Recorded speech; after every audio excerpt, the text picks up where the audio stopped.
नमस्कार फ्रेंड्स। सबको धनतेरस और दीपावली की शुभकामनाएं।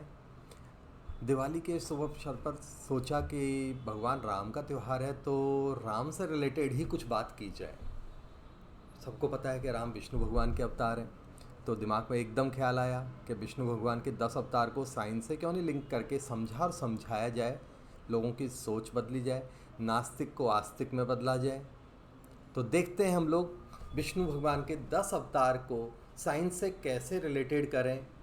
हो सकता है आपको लगे कि यार साइंस भी गलत नहीं है और पुरानी जो माइथोलॉजीज़ हैं वो भी सही है, हमारे जो वेद पुराण है, पुरानी जो कहावतें हैं वो भी सही है। तो देखते हैं हम लोग एक एक करके भगवान विष्णु के सारे अवतारों को रिलेटेड करते हैं। तो विष्णु भगवान के जो 10 अवतार हैं ज़्यादातर लोगों को पता तो होता ही है, बट फिर भी एच टीचर में शॉर्ट रिवीजन करवा देता हूँ, बाद में एक एक को साइंस से लिंक भी करते चलते हैं। तो सबको पता है विष्णु भगवान के जो 10 मेन अवतार हैं उनमें से पहला अवतार है मत्स्य। मत्स्य मीन्स मछली। मछली का ये अवतार उन्होंने लिया था पुराने ज़माने में। एक बहुत बड़ी सुनामी आई थी, सुनामी इतनी भयंकर थी, आप लोगों ने भी अभी कुछ टाइम पहले 15 साल पहले भी एक सुनामी आई थी इंडोनेशिया वगैरह में, इंडिया में भी प्रभाव आया था। उससे पहले एक बहुत बड़ी सुनामी आई थी, आपने सुना हो कि 200 फुट ऊंची लहरें उठी थी। तो उस ज़माने में जब ये अवतार लिया गया था तब तो डेवलपमेंट भी बहुत नहीं था, तो बहुत भयंकर सुनामी आई थी। तो जो थोड़ा बहुत वहाँ पर जो लिविंग्स थे, थोड़े बहुत जो एनिमल्स और ह्यूमन बींग्स थे, मतलब मनुष्य वगैरह प्लांट, उनको बचाने के लिए कि अगर ये सारे ही नष्ट हो जाएंगे सुनामी में तो फिर कैसे बचेगा आगे का, मतलब दोबारा से सृष्टि का रचना करना पड़ेगा। तो उस प्रक्रिया को रोकने के लिए कि नष्ट ना हो, भगवान विष्णु ने मछली का, एक बड़ी मछली का अवतार लिया और सबको बोट में बैठा कर, अब हो सकता बोट ना हो, वो एक इशू नहीं है, अपनी पीठ पे बैठा के ले जा सकते हैं, तो उनको सबको बोट में बैठा के और एक हिली एरिया, हाइट वाली जगह पर छोड़ दिया। हाइट पे तो सुनामी का इफेक्ट आएगा नहीं। तो ये पहला अवतार था। दूसरा जो अवतार है वो है कूर्मा अवतार। तो कूर्मा अवतार लेने का लॉजिक था समुद्र मंथन।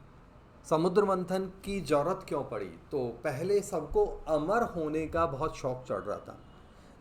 देवता कहते थे कि हम अमर होएंगे, राक्षस हमें परेशान करते हैं, दानव कहते थे कि हम अमर होएंगे। तो विष्णु भगवान ने और दूसरे जो देव भगवानों ने कहा कि बोले ठीक है, अमर होने के लिए आपको एक ही काम करना है कि आपको समुद्र मंथन करना है। इसमें कहीं ना कहीं बहुत सारी चालें थी उनकी, कह लो जैसे अपने को भी कोई काम कराना होता है किसी से कि ये काम करना है तो ये काम करना पड़ेगा, उसी तरह से विष्णु भगवान और ब्रह्मा जी वगैरह ने कहा कि भाई समुद्र मंथन करो। तो समुद्र मंथन करने के लिए कैसे किया जाए, तो उन्होंने मंदार पर्वत को, तो उन्होंने मथनी बनाया, मतलब, और रस्सी जो बनाई वो वासुकी नाग को बनाया। अब इतना भारी पर्वत है तो उसका लोड कौन ले? कोई तैयार नहीं हुआ। समुद्र ने कहा भैया मैं तो लोड ले नहीं सकता, मैं झेल नहीं सकता, तो वो पूरा पर्वत मिट्टी में ही धंस जाएगा। तो विष्णु भगवान ने कहा कि भैया ठीक है, ये काम हम कर लेते हैं। तो उन्होंने एक बड़े कछुए का, कूर्मा का अवतार लिया और अपनी पीठ पर समुद्र मंथन किया। समुद्र मंथन से बहुत इंपॉर्टेंट चीज़ें निकली, बहुत सी चीज़ें निकली। जैसे अभी दिवाली है, आज धनतेरस है, तो भगवान धन्वंतरी जो आयुर्वेद या मेडिसिन के भगवान कहे जाते हैं वो भी उसी मंथन से निकले थे। लक्ष्मी जी वो भी उसी मंथन से निकली थी। हलाहल विष जिसको बाद में भगवान शिव ने अपने गले में धारण किया, नीलकंठ कहलाए, वो भी उसी मंथन से निकला था। और भी बहुत से थे, मोती थे, कल्प वृक्ष था, बहुत सी चीज़ें थी, ऐरावत हाथी था, ठीक है।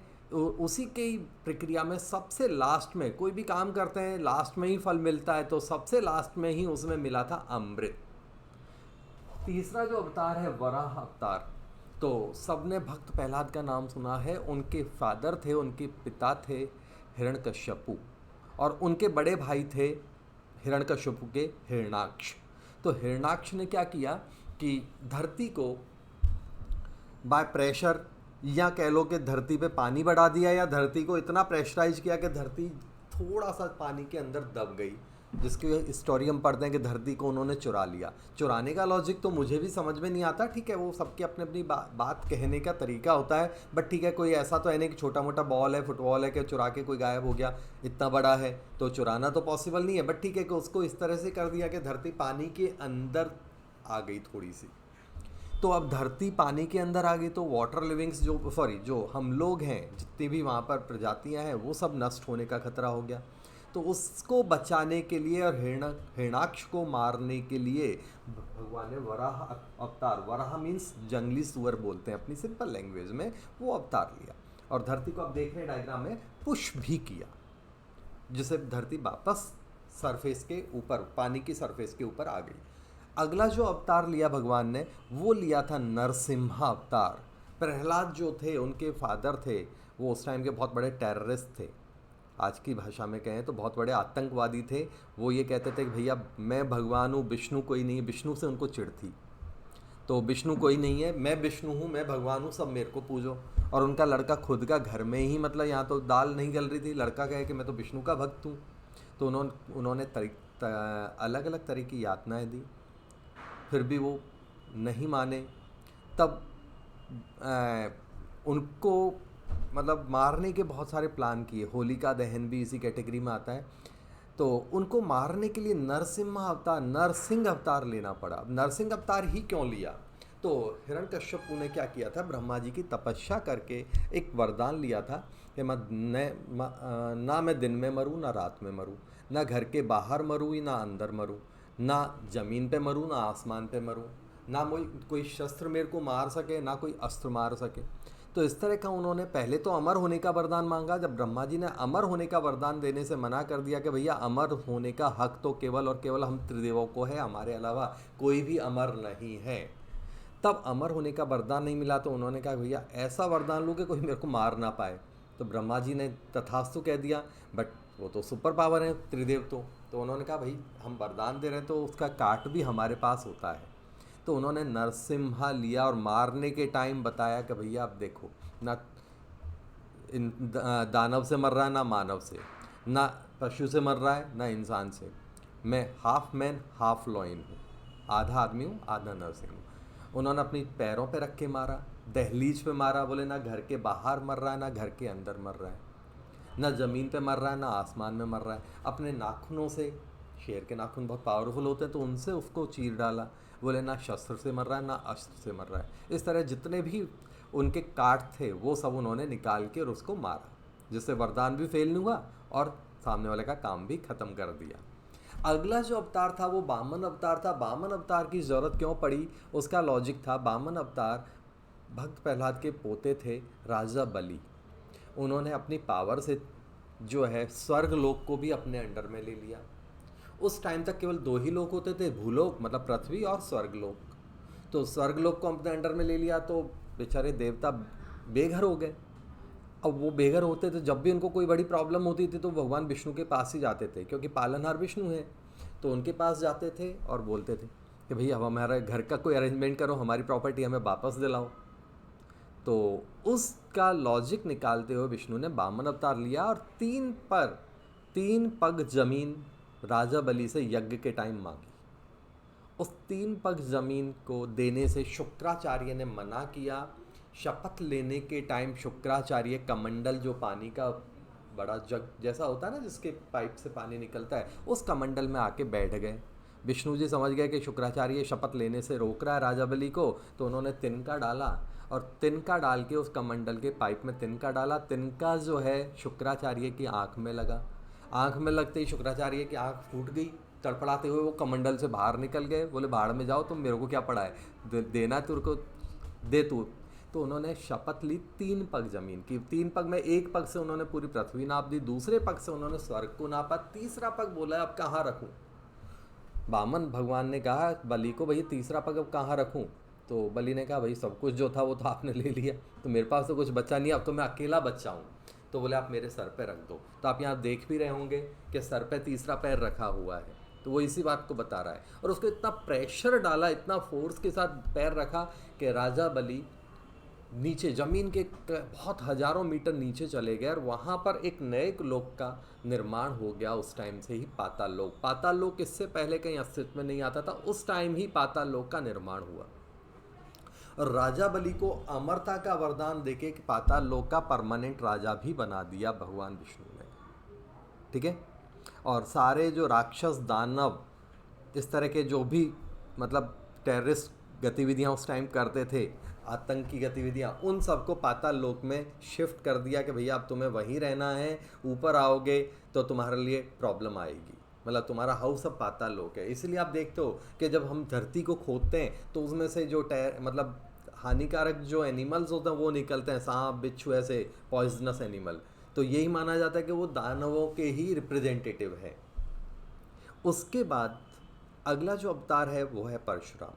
परशुराम जो अवतार है, तो परशुराम अवतार सहस्त्रभाव अर्जुन को मारने के लिए लिया गया। अर्जुन नहीं कह रहा हूँ, सहस्त्रभाव अर्जुन, पांडवों में जो अर्जुन है उनसे बहुत पहले पैदा हुए थे, उनको मारने के लिए परशुराम अवतार लिया गया। और अनेकों बार उन्होंने पापी क्षत्रियों को धरती से मार के नष्ट किया, क्योंकि कई बार ऐसा आता है, बहुत बार ऐसा आता है आपका कि परशुराम ने क्षत्रियों से नष्ट किया, क्षत्रिय विहीन धरती को किया, तो क्षत्रिय आए कहाँ? तो इसका मतलब है कि सारे क्षत्रियों को नहीं मारा, जो पापी लोग थे, जो अराजकता फैलाते थे, जो प्रॉपर वर्क नहीं करते थे, उनको मारा। जो अच्छा काम करते थे उन क्षत्रियों को नहीं मारा।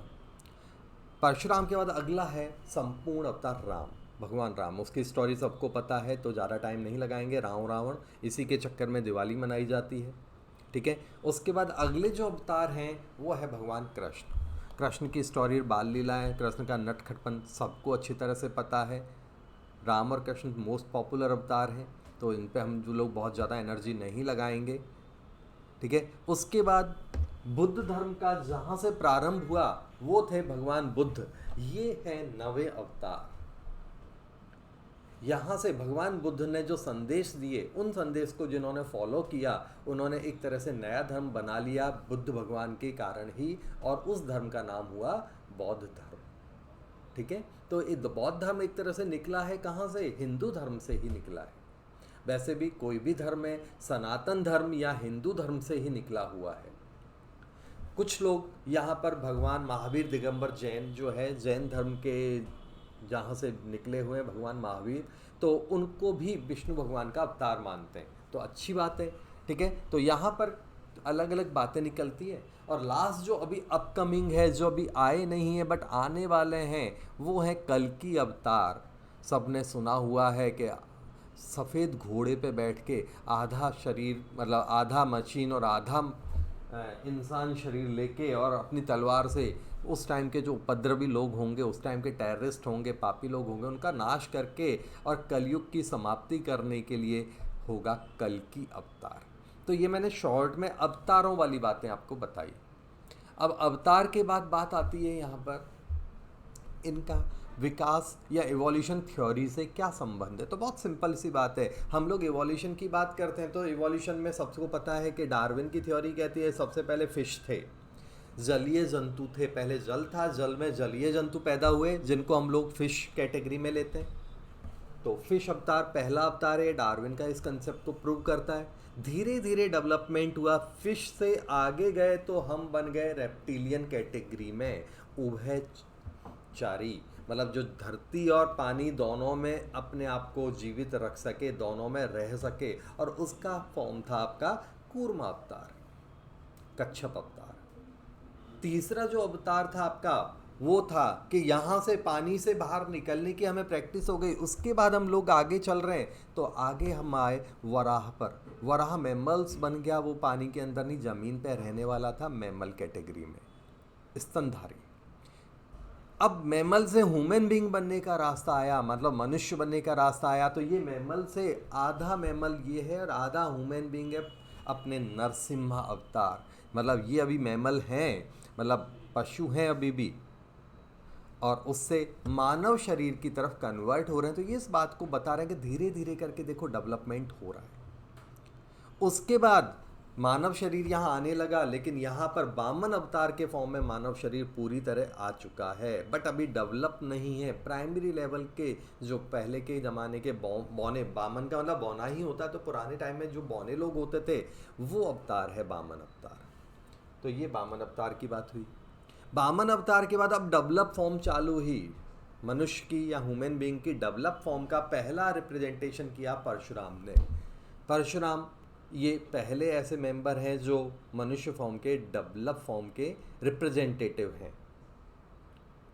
लेकिन ये आदि मानव कैटेगरी को बताते हैं, क्योंकि परशुराम का आप जब पढ़ेंगे तो उनको कहीं भी महल में नहीं रहते, जंगलों में, गुफाओं में या पहाड़ों पर ही रहते हैं। तो ये प्रूव कर रहे हैं कि उस ज़माने में आदि मानव कैटेगरी जो होती थी, जंगल में हमारे जो पूर्वज रहते थे गुफाओं में, उस बात को समझाते हैं। और भगवान राम के टाइम तक डेवलपमेंट की प्रक्रिया एक तरह से जो हो, जितना डेवलपमेंट होना होता है, रुकता कभी भी नहीं है, बट जितना ज़रूरी होता है वो डेवलपमेंट पूरा हो चुका था भगवान राम के टाइम तक।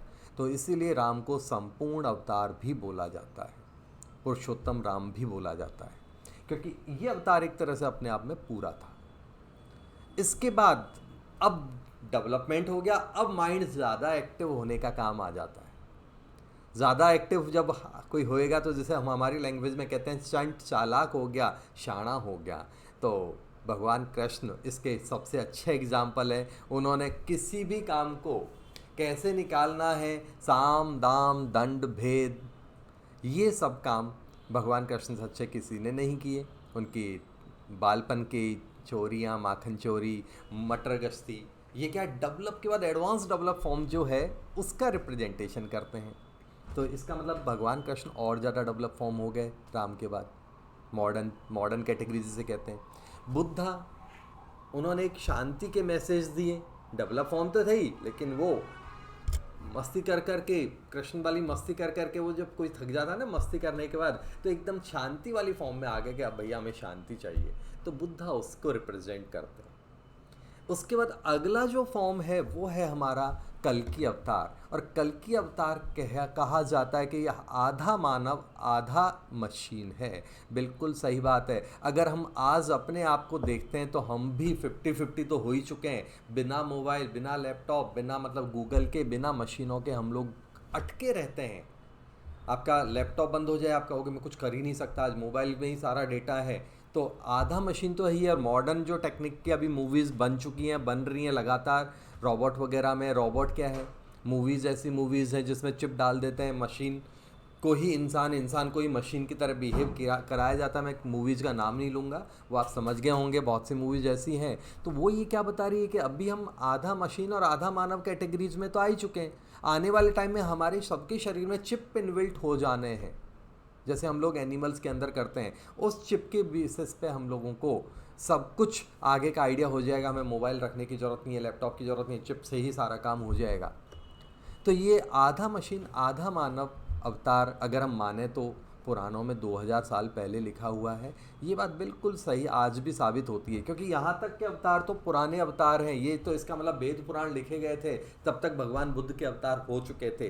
तो कोई भी कहेगा भैया तुक्का कोई भी मार सकता है, लेकिन अगर 2000 साल पहले पुराण लिखे गए थे, वेद लिखे गए थे 2000 साल 2500 साल पहले, और जब ये अवतार नहीं था लेकिन हम उस स्टेज पे पहुंच गए हाफ वाली कैटेगरी में, तो इसका मतलब मान सकते हैं कि ये चीज़ें तुक्का नहीं है। और डार्विन ने अपनी थ्योरी तो लगभग 150 से 200 साल पहले ही दी है। तो डार्विन ने भी इन्हीं चीज़ों को ही बताया है कि डेवलपमेंट के फेज हैं। तो भगवान विष्णु के जो अवतार हैं डार्विन के साइंस की थ्योरी या डेवलपमेंट की थ्योरी से बिल्कुल मैच होते हैं। तो होप आप नास्तिक से काफ़ी हद तक आस्तिक बन रहे होंगे। अगर आप कोई भी चीज़ को, पुरानी जो हमारे वेद पुराणों वाली चीज़ें हैं, हमारी जो भगवानों वाली जो कहानियाँ हैं, या जो हकीकत है, कहानी तो नहीं बोलेंगे, हकीकत है, तो उनको अगर साइंस के टर्म में देखोगे तो आपको पता चलेगा कि ये तीर तुक्का नहीं है, मनगढ़ंत कहानियाँ नहीं है, हकीकत है। तो हिंदू धर्म और हमारा जो समाज है वो बहुत पुराना समाज है, विश्व का सबसे पुराना और सबसे डेवलप फॉर्म है। राम सेतु के लिए, द्वारका के लिए इंडिया ही नहीं पूरा विश्व एग्री हो चुका है कि ये चीज़ें हकीकत है। पहले नहीं मानते थे बट अब सब एग्री हो चुके हैं, हकीकत है। तो अपनी संस्कृति को पहचानें, अपने वेद पुराणों को मानें, वेस्टर्न कल्चर को आंख बंद करके फॉलो ना करें, उनकी अच्छी चीज़ों को लें, लेकिन उनसे कई गुना ज़्यादा अच्छी चीज़ें हमारे समाज में, हमारे कल्चर में, हिंदू धर्म में हैं, तो कृपया करके उनको अपने अंदर ज़रूर रखें। मिलते हैं एक बहुत इम्पॉर्टेंट इन्फॉर्मेशनल वीडियो के साथ जल्दी ही, तब तक के लिए धन्यवाद।